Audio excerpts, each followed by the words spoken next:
जो कोई इस्लाम को प्रचारित कर रहे हैं या मुसलमानों की फेवर की बात कर रहे हैं, समथिंग डीपर इज इन्वॉल्व। मेरा बहुत ज़्यादा इतिहास का ज्ञान उतना पुख्ता नहीं है, पर फिर भी मुझे इतना पता है कि सिल्क रूट नाम का एक रास्ता होता था जिसके रास्ते से व्यापार होता था। कुछ लोग आते हैं, वो 4 थे, 5 थे या 3 थे, बात वो नहीं है। किन्हीं लोगों ने उनको भेजा।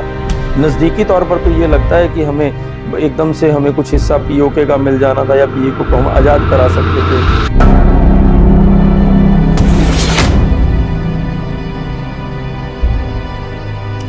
नमस्कार दोस्तों, जंग, युद्ध, लड़ाई, वॉर, ये शब्द अपने आप में बड़े छोटे हैं, पर इनका जो मतलब है और असर है बहुत गहरा और बड़ी दूर तक जाता है। पहली बात तो ये है कि जो हमें दिखाई देता है, ख़ास तौर से राजनीति में, वो चीज़ें उस तरह से होती नहीं हैं। उसकी असलियत कुछ और होती है। कई बार तो कुछ सालों के बाद पता चलती है, कई बार वो पता ही नहीं चलती है। इस बार भी जो ये अटैक किया गया कश्मीर पर, जिसमें 26 मासूम लोगों की जान गई, वो किसी कूटनीति का हिस्सा नहीं थी। वो एक ओछी और घिनौनी राजनीति, जिसमें इंसान, रिश्ते, धर्म, संबंध किसी एक खास एरिया, मुल्क की बात नहीं है। क्योंकि what is writing on the wall is that कि यहाँ पर हुआ क्या।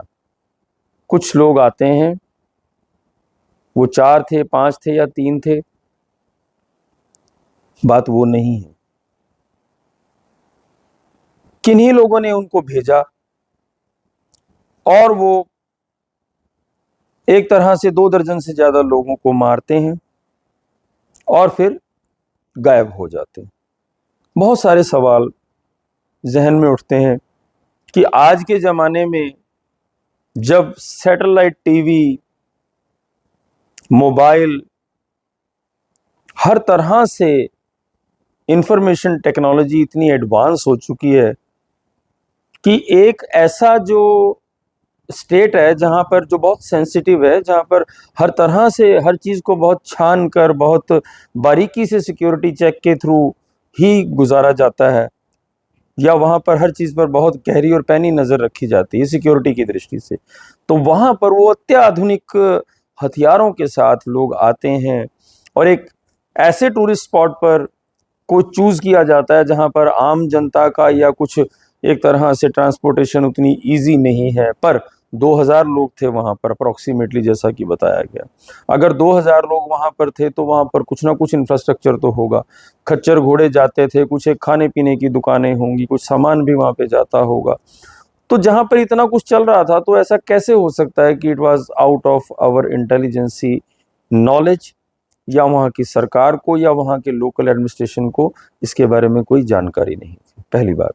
दूसरी बात यह है कि जब इंसिडेंट हो गया, उसके बाद उसकी इन्वेस्टिगेशन किस तरह से की गई।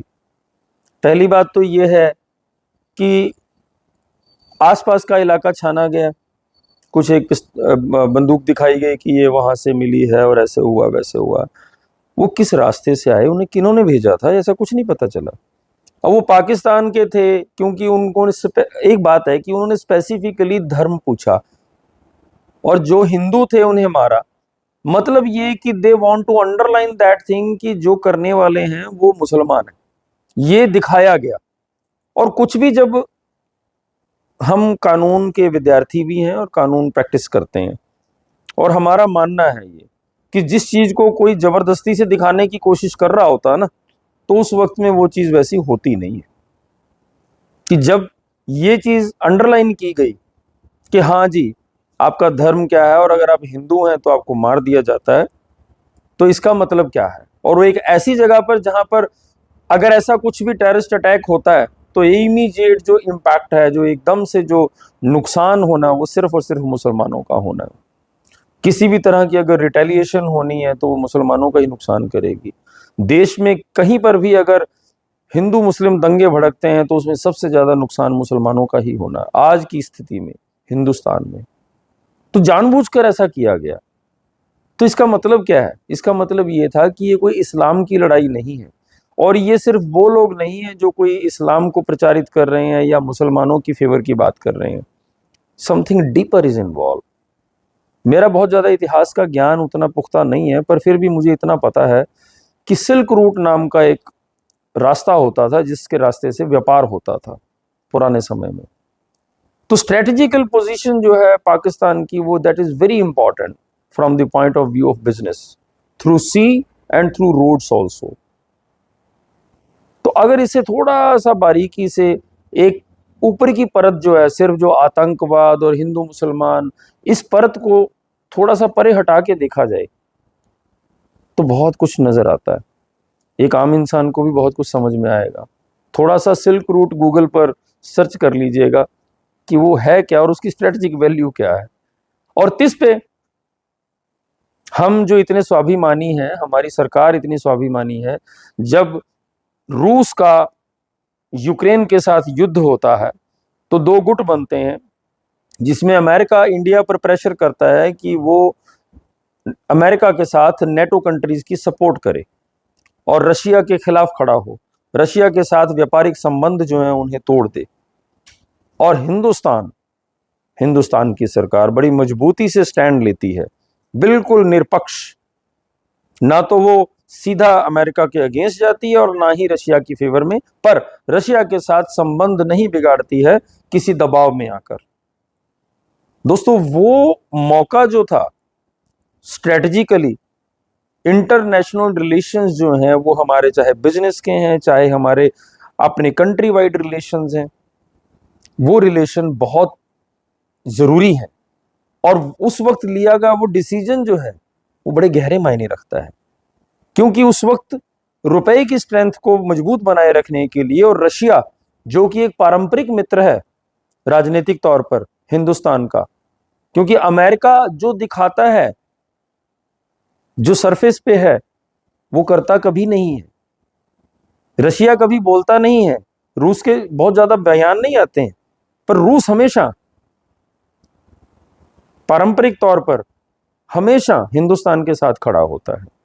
और हिंदुस्तान की सरकार ने मजबूती से अपना पक्ष जो है वो रशिया के साथ खड़े होने का बताया, और यूक्रेन की वॉर में बिल्कुल न्यूट्रल तरीके से अपना जो एक तरह से जो करना चाहिए था वो किया गया।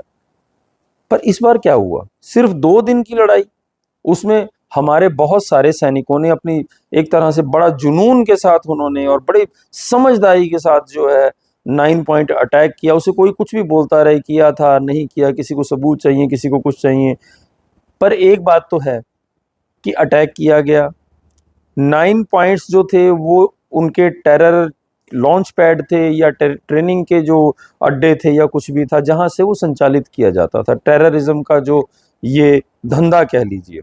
और उसके ऊपर भी विदेश मंत्री को बीबीसी की एक प्रवक्ता ने पूछा कि पाकिस्तान जो है वो इतने सालों से, दशकों से टेररिज्म की फैक्ट्री बना हुआ है, पोषित करता है, तो इसके बारे में क्या कहना है? तो वो कहता कि we are doing this dirty work on the instances of America and even England.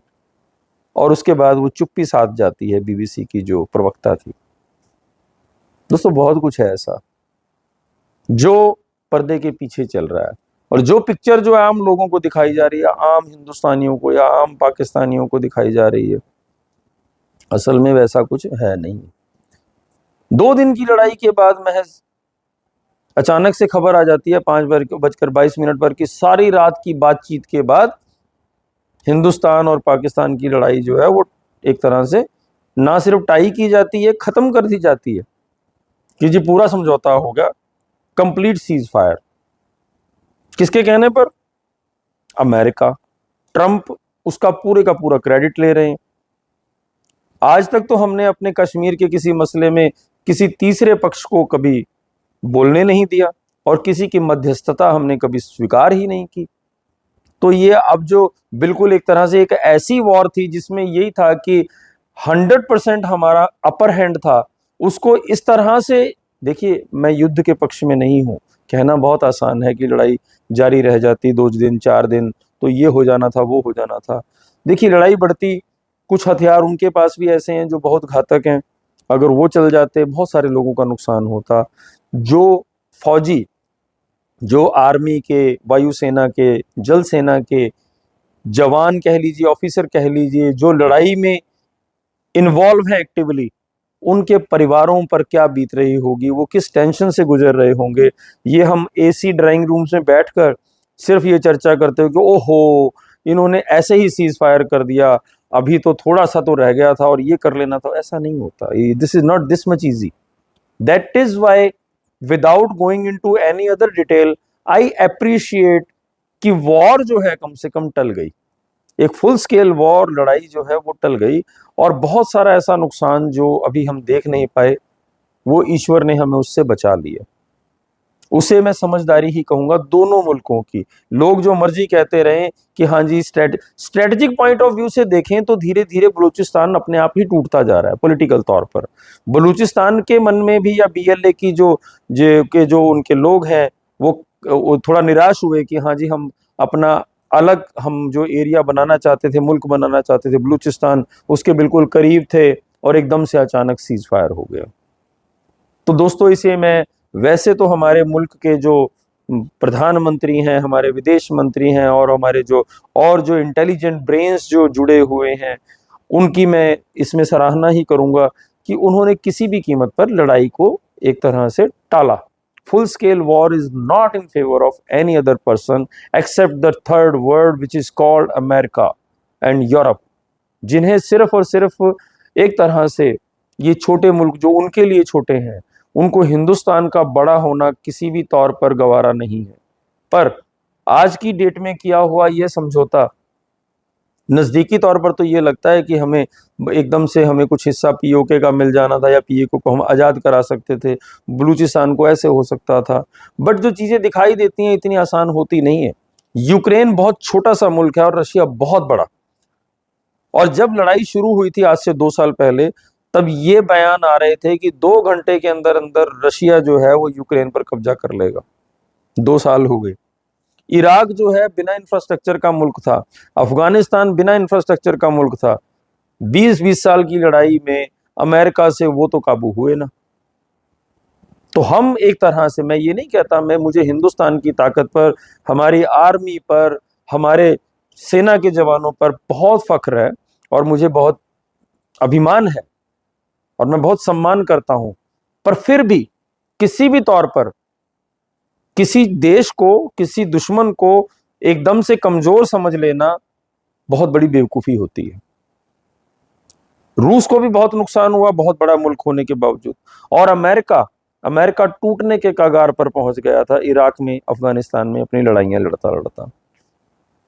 तो मतलब ये निकलता है कि युद्ध तो युद्ध है, और युद्ध कभी भी फायदे का सौदा नहीं होता। फायदा होगा, बहुत होगा।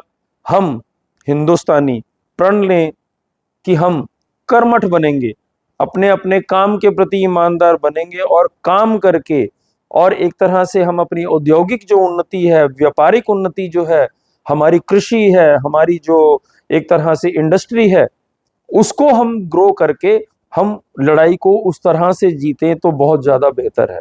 हम एजुकेशन को प्रमोट करें, हम हेल्थ का स्ट्रक्चर जो है वो प्रमोट करें, हम रोड्स बनाएं, लेह लद्दाख में भी सड़कें बनाएं, वहां पर भी ट्रेन चले।